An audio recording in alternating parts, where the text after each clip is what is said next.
In the far reaches of the galaxy, a quiet civilization grew. Not an empire, not an unstoppable military force, but a people who excelled in something different, a kindness that was so foreign to the galactic community that its very existence was seen as a weakness. These humans, from a tiny planet called Earth, had mastered the art of peace, cooperation, and diplomacy in a galaxy known for war, conquest, and brutality. It was said that humanity's power was in their empathy, their ability to understand and communicate with others, even the most hostile species. They had no need for the massive fleets or devastating weapons that defined the great empires of the galaxy. Instead, they traveled the stars with a message of goodwill, offering assistance, sharing knowledge, and listening more than they spoke. This simple philosophy was what made them seem harmless, so harmless that they were often dismissed by the established galactic powers, who were embroiled in endless conflicts with one another. The idea that a species like humanity, a species so young, so naive, could ever pose a threat was laughable to many. But they were wrong. The day the galaxy learned to fear nice humans would come sooner than anyone could have ever imagined. Chapter 2: The Seeds of Change. It started with a single, small mission. The United Earth Alliance, the governing body that represented humanity's interests in the galaxy, sent a diplomatic envoy to the war-torn planet of Draer, a place where constant battles had torn apart entire civilizations. The mission's goal was simple: bring peace. For years, the Dracorean Empire had been in a state of civil war. The fighting had wiped out much of the population, and the few remaining survivors were on the brink of starvation. The galactic community had written them off, labeling Draer as a lost cause. Most of the established powers had either abandoned the planet or used it as a battleground to wage wars of their own. But humans saw things differently. Their envoy, led by Ambassador Alara Reeves, arrived on Draer with nothing more than humanitarian aid, advanced agricultural technology, and a willingness to mediate. They spoke the language of peace, and, much to the surprise of many, they had been welcomed by the warlords of Draer, who were desperate for a way out of their endless conflict. The humans set to work, not with force, but with the simple tools of understanding. They built trust with both sides, listening to their grievances, offering solutions. In a matter of months, the bloodshed that had plagued Draer for centuries began to slow. Tensions eased, and a fragile peace started to take root. No one could have predicted that this small act of kindness, this single gesture of human diplomacy, would ripple out to affect the galaxy in ways no one was prepared for. Chapter 3: The Galactic Reaction. While peace blossomed on Draer, the galactic powers watched with growing unease. The established empires, from the militaristic Virex Dominion to the sprawling Star Federation, were unnerved by humanity's success. They had long believed that strength and conquest were the only paths to influence in the galaxy. Peace, they thought, was a luxury for the weak. At first, they laughed off humanity's efforts. But as Draker's peace held and began to spread to neighboring systems, whispers of the nice humans began to circulate. They were so different from every other species that they became the subject of both mockery and curiosity. The galactic elite saw them as nothing more than an anomaly, an aberration that would eventually burn out. But they were wrong again. Humanity's influence began to grow, quietly at first. They didn't seek to conquer or expand their territory. Instead, they formed alliances and built communities. They taught other species how to resolve conflicts without violence, shared technology that helped improve living standards, and created a network of mutual assistance that was unparalleled in the galaxy. And then, the truly unexpected happened. Chapter 4: The Catalyst. A highly advanced species called the Razar, known for their ruthless conquests and technological supremacy, attempted to annex a neighboring planet. The Razar were known for their brutal methods of war, reducing entire civilizations to ash in the name of expansion. For centuries, no species had dared challenge their might. But when humanity learned that the Razar were about to invade a peaceful world inhabited by a non-humanoid species, the Zorii, they stepped in. At first, the Razar scoffed at the idea of any species, let alone the peaceful humans, trying to stop them. Ambassador Alara Reeves, once again leading the charge, was tasked with confronting the Razar directly. She traveled to their capital world, accompanied only by a small team of diplomats and negotiators. The Razar warlords, expecting a meek request for peace, instead found themselves face to face with humanity's most potent weapon, kindness. Instead of threatening war or demanding concessions, the humans asked the Razar a simple question: why? The Razar had never been asked that question before. In all their years of conquest, they had never stopped to examine why they fought. Humanity's approach was not just unexpected, it was destabilizing. They offered the Razar a chance to end their endless wars, to learn cooperation instead of domination. The Razar were initially enraged, certain that the humans were naive fools who didn't understand the realities of the galaxy. But something strange began to happen. The Zorii, the species about to be invaded, approached the negotiations table with their own goodwill. They weren't begging for mercy, they were offering a solution. In the end, the Razar, faced with the unyielding compassion and the genuine desire for peace, relented. They agreed to withdraw. This was the day the galaxy began to fear nice humans. Chapter 5: The Human Miracle. As the years passed, humanity's reputation continued to grow not as conquerors, but as peacemakers. Their influence spread like wildfire, and slowly but surely, the galaxy began to change. Warlike species found themselves reconsidering their aggressive tactics in the face of humanity's unique brand of diplomacy. The Zegier, a reptilian species known for their brutal methods of expansion, found themselves reeling after a series of encounters with human diplomats. Instead of responding with military force, the humans brokered peace talks between the Zegier and their longtime enemies, the Zelnari. What was once thought to be an unresolvable conflict was now a decade-long trade alliance. Soon, more species began seeking out humanity, not as subjects to be conquered, but as partners in peace. Entire systems were now centered on human-led negotiations. The once war-torn planet of Draer became a symbol of humanity's success, and its example was followed by other species who had once been trapped in cycles of violence. But this success, this overwhelming tide of cooperation, came with its own set of problems. Chapter 6: The Silent Threat. Not every species in the galaxy was ready for the change humanity was bringing. Behind closed doors, the powerful galactic empires began to worry. They had seen their influence wane as the peaceful, cooperative methods of humanity gained traction. The Virex Dominion, in particular, viewed this new approach as a direct threat to their dominance. The Dominion had spent centuries building their military might, and the notion that diplomacy and kindness could achieve what their fleets never had was intolerable. In secret, they began to prepare for a final solution to the human problem. They would not allow the galaxy to be swayed by the naive, peaceful ideals of the humans. The Virex began to mobilize their war fleets, intending to launch a preemptive strike on humanity's homeworld, Earth, to end their peaceful influence once and for all. Chapter 7: The Power of Nice. As the Virex prepared their attack, humanity was not unaware. Their network of peaceful alliances had informed them of the growing threat. But instead of preparing for war, humanity doubled down on their diplomatic efforts.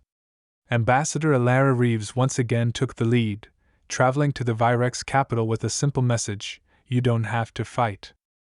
It was a gambit, and many believed it was a suicide mission. But when Alara arrived on the Virex world and entered the council chambers, she wasn't met with the expected hostility. Instead, the leaders of the Virex found themselves in a conversation that they never expected.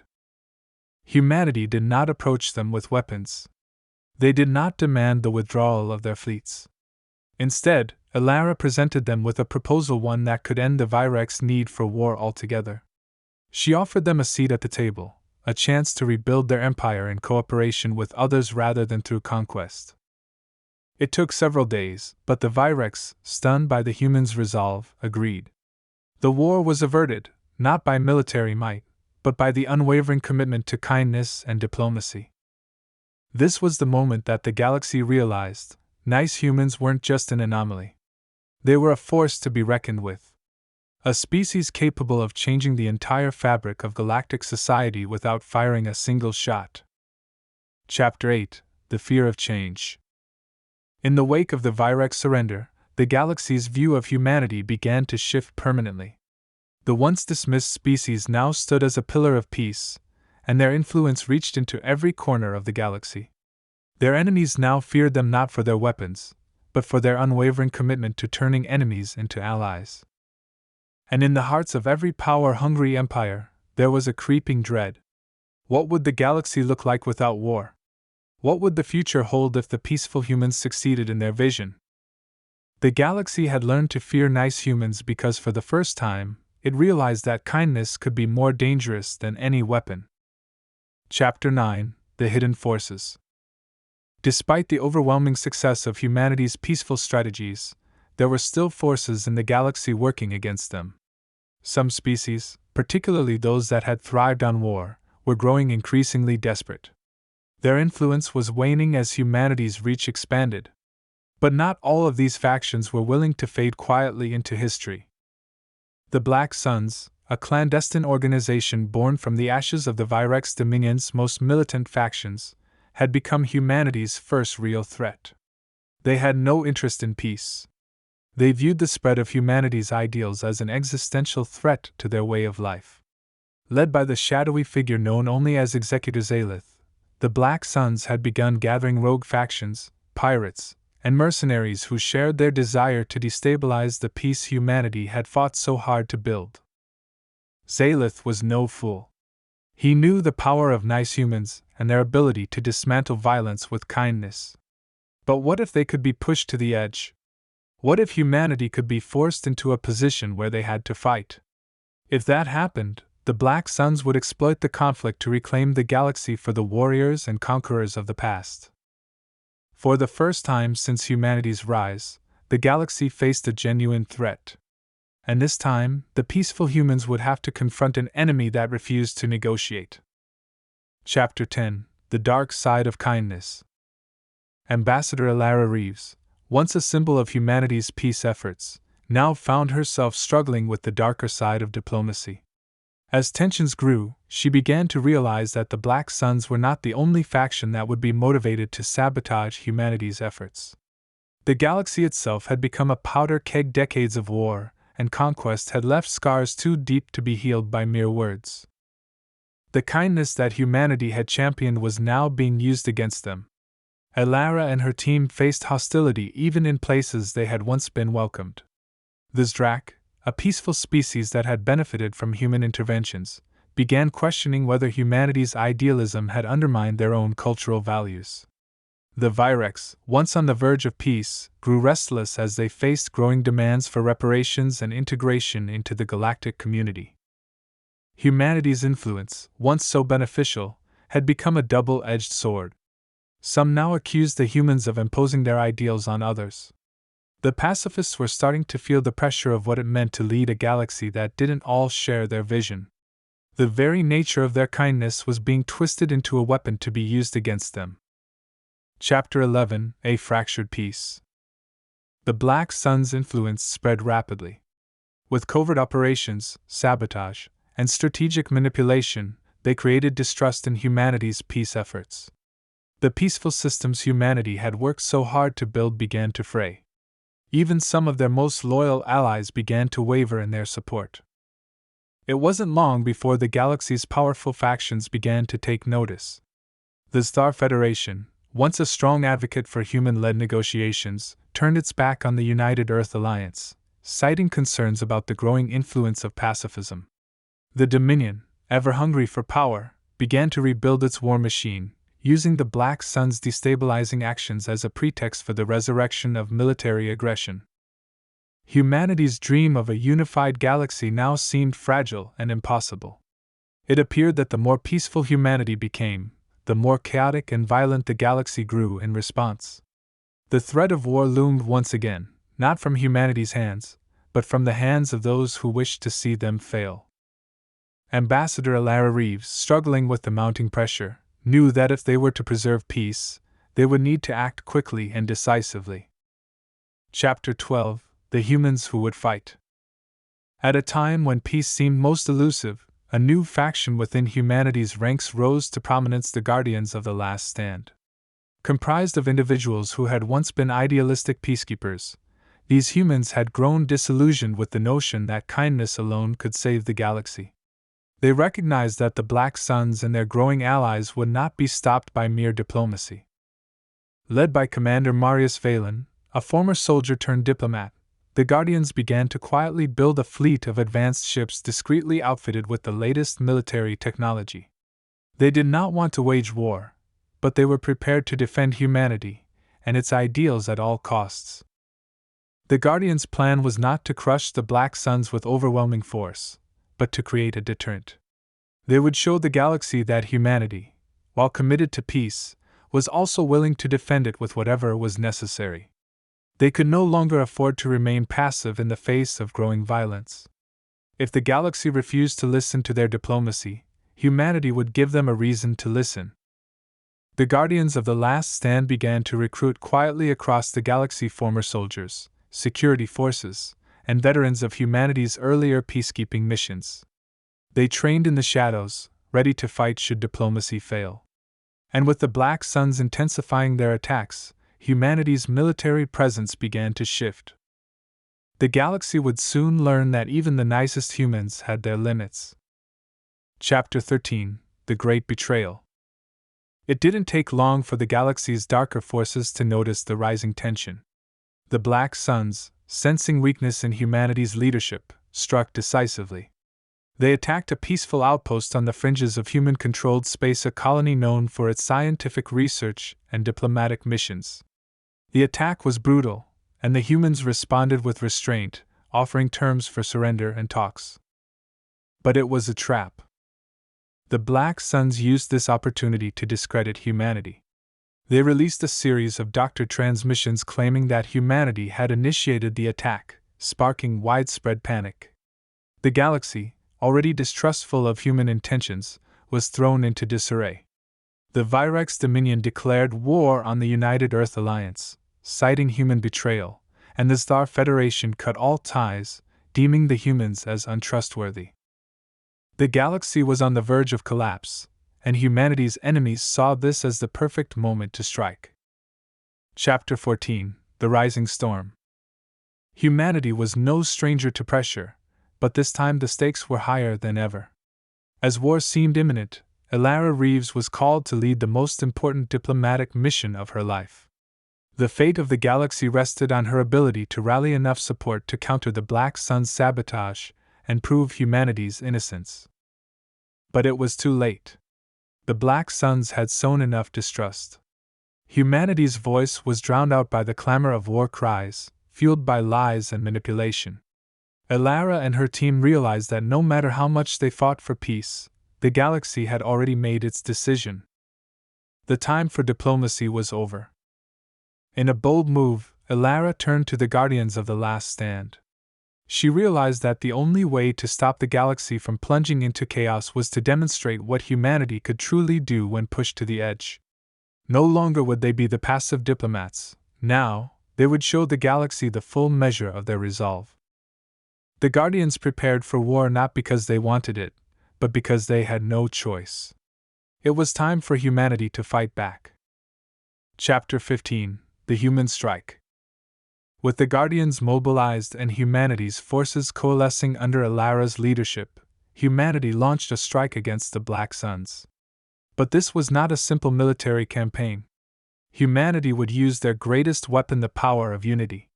They rallied former enemies to their side, showing the galaxy that even in the face of betrayal, humanity could inspire cooperation. The first battle took place in the heart of the Virex-controlled sectors. The Virex, still reeling from their decision to declare war on humanity, watched in shock as former adversaries joined forces with the humans. The Zegier, once their bitter enemies, now stood shoulder to shoulder with human soldiers, proving that unity was stronger than the desire for conquest. The galaxy watched in astonishment as humanity, once seen as weak, now led the charge in defense of peace.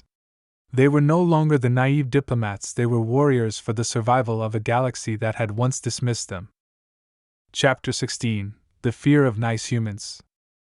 The galaxy watched in awe as humanity, having been pushed to the brink, proved that their kindness wasn't weakness, it was their greatest strength. The battle against the Black Suns ended not with total destruction, but with the collapse of their movement. The galactic powers had underestimated humanity's resolve, and in the end, they feared what they had once thought impossible, that nice humans could do what no army ever could. Chapter 29: A New Beginning. The Galactic Assembly was born. It was a historic moment. The Assembly was a true representation of the galaxy's diversity, with each species having equal say in the decisions that would shape the future. Humanity's role was no longer one of dominance, but rather as a unifier, a species committed to ensuring that the voice of every faction was heard. The first session of the Galactic Assembly was held under tight security, but the atmosphere was different from the tense summits that had come before. For the first time in centuries, the galaxy seemed united, not by fear or power, but by the willingness to work together. And though there were still challenges ahead, cultural differences, political disagreements, and the ever-present threat of those who sought to disrupt the peace, the Assembly was a symbol of hope. It was proof that even in the darkest of times, peace could be achieved. As Alara stood before the newly formed Assembly, she smiled, knowing that the path ahead would not be easy, but it was one worth walking. The galaxy, once on the brink of war, had finally learned to trust in the power of cooperation. And with that, the galaxy had learned to fear the kindness of humanity not as a weapon, but as the driving force behind a brighter, more unified future. Chapter 30: The True Test. The birth of the Galactic Assembly had been a monumental achievement, but it was only the first step on a long road toward lasting peace.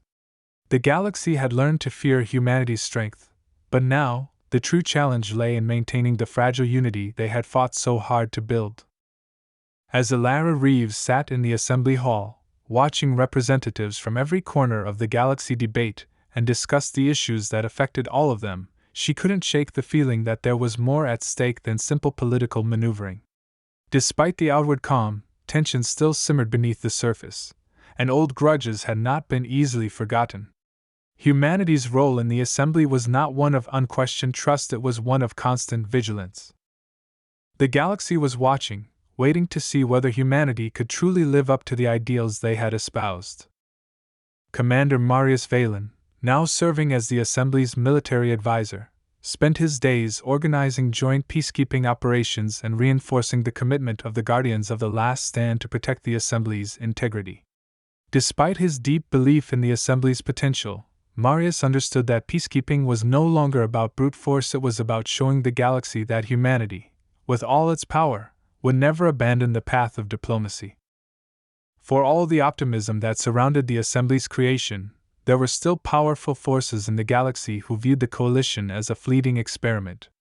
The Zegier had remained on the fringes, quietly watching for an opportunity to further their own interests, while the remnants of the Virex Empire, though diminished, had begun plotting again.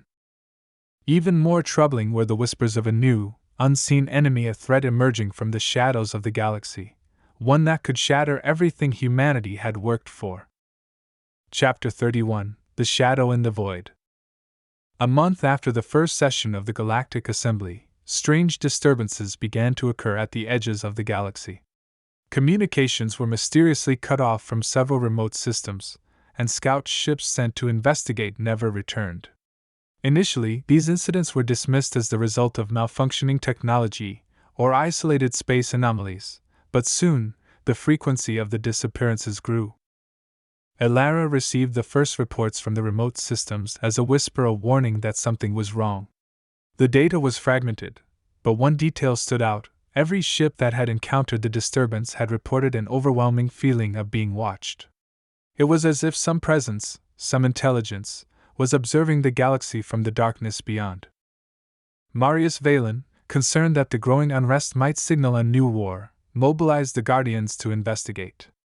They discovered signs of an advanced technological force, a fleet that was not using traditional weapons, but instead, something far more terrifying. Something that could render entire planets lifeless without a single shot fired. The entity behind these disruptions was not a species that could be reasoned with.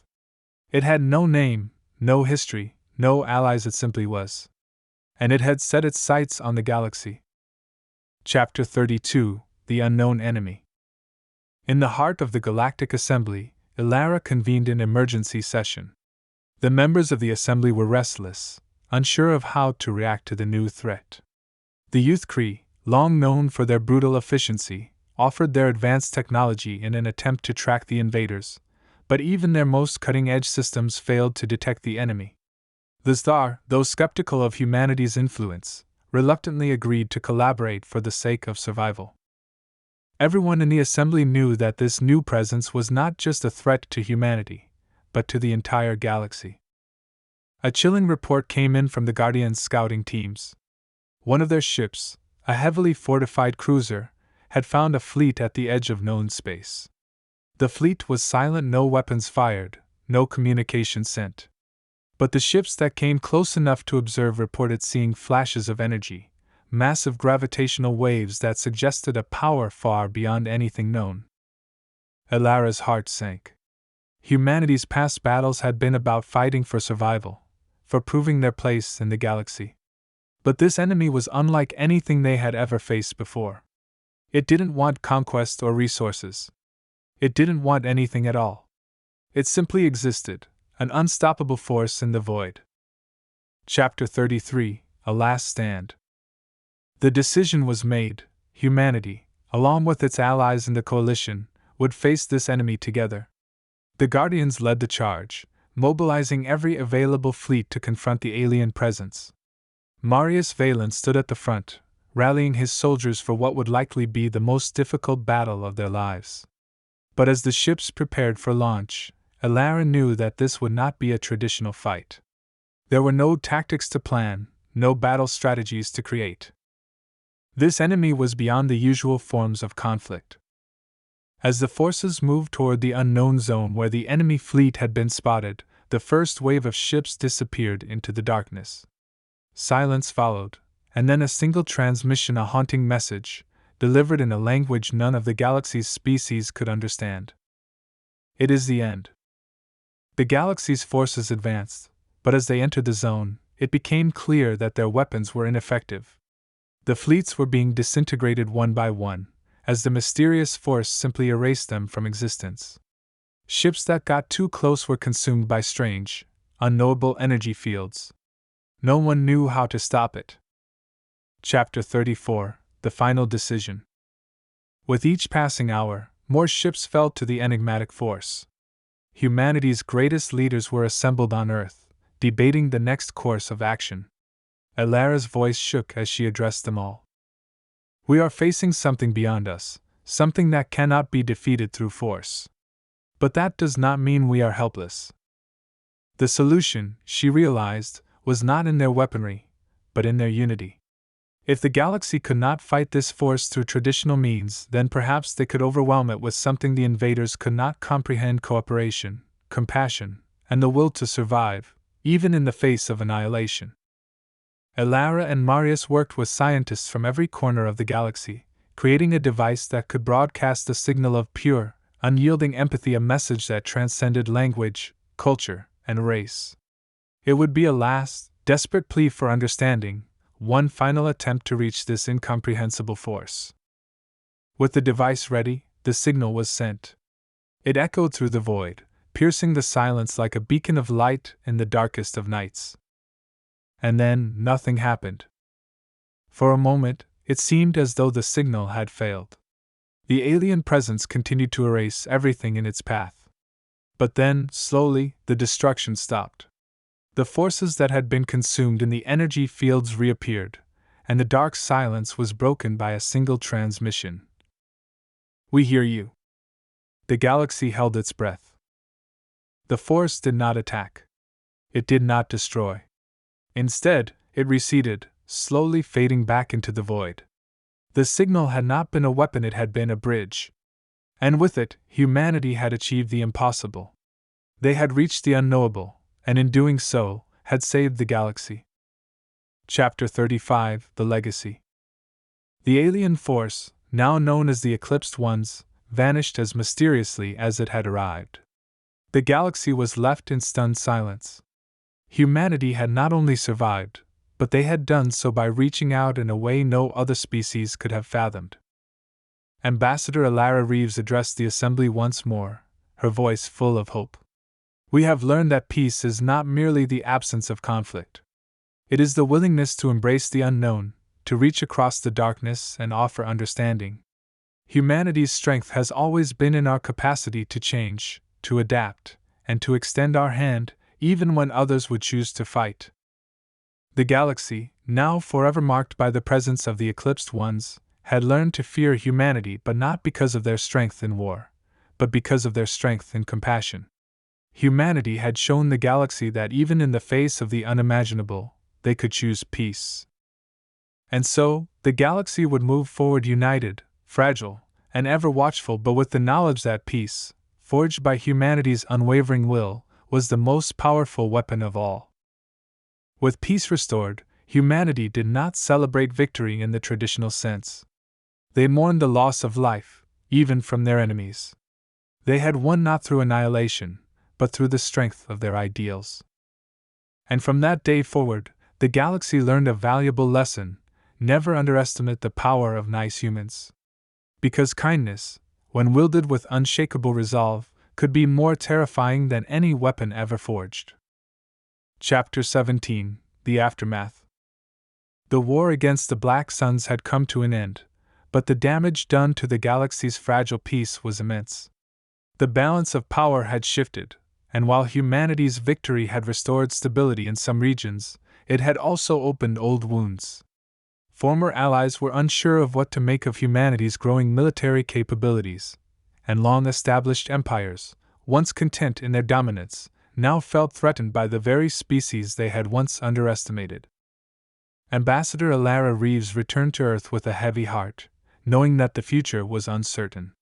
She had fought to preserve peace, but now the galaxy viewed humanity with both admiration and fear. The question on everyone's mind was simple: could humanity continue to spread its message of peace when the threat of violence loomed over every negotiation table? The galaxy's leaders, from the once feared Virex Dominion to the peaceful Zorii, convened in the newly formed Galactic Council to discuss the future of the galaxy.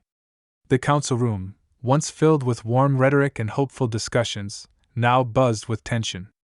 Diplomats exchanged wary glances, unsure of how to proceed in a galaxy that had been permanently altered by humanity's rise. Humanity's decision to mobilize military forces had changed the calculus. The peaceful ideals of the United Earth Alliance were no longer seen as Na'vi, they were seen as a dangerous challenge to the old order. Some factions, particularly the Star Federation, now viewed humanity's military rise as an existential threat, questioning whether the human-led peace movement would be a shield or a sword in the coming years. Ambassador Reeves, her face etched with fatigue and concern, addressed the council. "We did not seek war," she said, her voice steady but resolute. "But if we are to survive, if we are to preserve the peace we fought so hard to create, we must ensure that no faction, no matter how powerful, can undermine that peace again." Her words were met with silence. The council members exchanged uneasy glances. The galaxy had learned to fear humanity not just for its weapons, but for its ability to inspire change, even in the darkest of times. Chapter 18: A Fragile Reconciliation. In the wake of the Black Sun's defeat, a fragile peace settled over the galaxy. But the scars of the conflict remained. The war had shown the galaxy what humanity was capable of, but it had also exposed the cracks in the alliances humanity had so carefully cultivated. The notion of peace had been irrevocably altered. Commander Marius Valen, leader of the Guardians of the Last Stand, became a hero to many. But he, too, understood that the galaxy could not be led solely by military strength, no matter how justified the use of force had been. The Guardians were an essential part of humanity's future, but they were not the solution to the galaxy's problems. Marius spent the months following the Black Sun's defeat organizing efforts to rebuild the regions most affected by the war. He worked with Alara to ensure that humanity's ideals of cooperation and empathy would not be forgotten in the wake of the violence. The Guardians did not only defend peace, they helped create it. They taught others how to rebuild, how to create alliances from the ashes of war. Yet, As Marius traveled through the war-torn systems, he couldn't help but see the tension simmering beneath the surface. Even with their military power, humanity could not force peace onto the galaxy. True peace could only be achieved through mutual understanding. The threat of violence had been temporarily subdued, but the hearts of many species were still filled with suspicion. Chapter 19: The Rise of the Coalition. In response to the shifting power dynamics, a new faction began to take shape in the galaxy. The Coalition for Galactic Cooperation, led by a coalition of neutral species and former enemies of the Black Suns, proposed a new structure of governance. It would be a galaxy-wide alliance that balanced military strength with diplomacy, and it would be spearheaded by humans, who had shown both the willingness to fight and the ability to negotiate. But this new coalition wasn't without its challenges. Some of the older empires, particularly the Zegier and the Thar, felt threatened by the humans' growing influence. The Virex, although weakened after their loss, still clung to their imperialistic values, wary of a future where they no longer controlled vast territories. Humanity's role in the coalition was clear. They would be the diplomats, the peacemakers, and the protectors of those who could not defend themselves. But would the galaxy accept their leadership? Would they trust the humans to lead in the long term, or would they resent humanity for what they had become, not just a species of peace, but also a species of power? Ambassador Alara Reeves faced a difficult choice. The coalition had offered humanity a position of leadership, but accepting it would mean taking on responsibilities and challenges that no one had ever expected. Could humanity maintain its ideals of peace while balancing the military power they had been forced to wield? Could they rebuild the trust that had been shattered by the Black Sun's manipulation? Chapter 20: The Great Dilemma.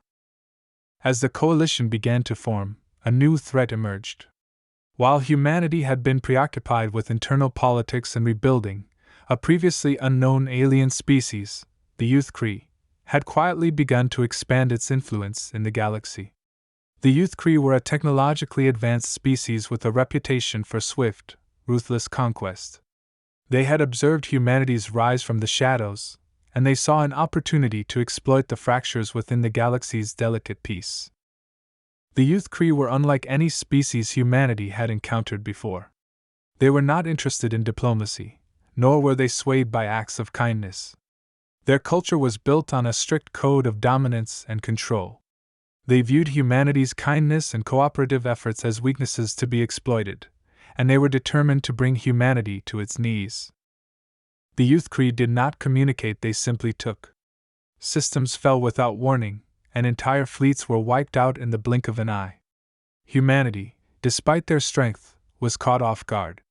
The coalition, still in its infancy, was ill prepared for such a swift and merciless enemy. Alara Reeves called an emergency session of the Galactic Council. It was time to face the reality that peace alone would not save the galaxy. Humanity, for all its ideals, would need to fight again, but this time, they could not do it alone. Chapter 21: The Human Gamble. In response to the Youth Kree invasion, humanity made an unprecedented decision. Instead of trying to rally the galaxy against the threat, they chose to send a small, elite team led by Ambassador Alara herself on a diplomatic mission to meet with the Youth Kree leadership. It was a gamble. The Youth Kree had shown no interest in negotiation, but Alara and her team believed that there was still a chance to avoid full-scale war. They would attempt to reach the Youth Kree where no one else had their core beliefs, their motivations, their fears. It was a dangerous mission, and many of Alara's allies feared it would be the last thing she ever did. As Alara journeyed into Youth Kree space, she knew that the stakes had never been higher. If she failed, the galaxy would be plunged into another devastating conflict. But if she succeeded, humanity would prove once and for all that their kindness and diplomatic efforts could overcome even the most ruthless of enemies. Chapter 22: The Confrontation. The Youth Kree homeworld was a fortress, a cold, unyielding planet that reflected their ideology of survival of the fittest. Alara and her team arrived at the Youth Kree capital, where they were met by the highest-ranking officials of the species. The Youth Kree leader, known as the Sovereign, was a being of immense power and intellect. He was no mere conqueror, he was a strategist, a manipulator of minds, and a force of nature. Alara faced him alone, with nothing more than her unwavering belief in peace. Human? The sovereign's voice was deep, resonating with authority. I want to understand, Alara replied, her voice steady but full of conviction. I want to understand why you're doing this. Why you're attacking, why you're destroying worlds without reason. There's another way. The sovereign's eyes narrowed. You speak of weakness, of compassion. These are traits that only the weak cling to. In the galaxy, strength is everything. Your peace is an illusion.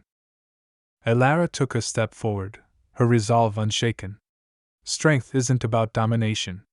It's about the ability to choose cooperation over violence, understanding over fear.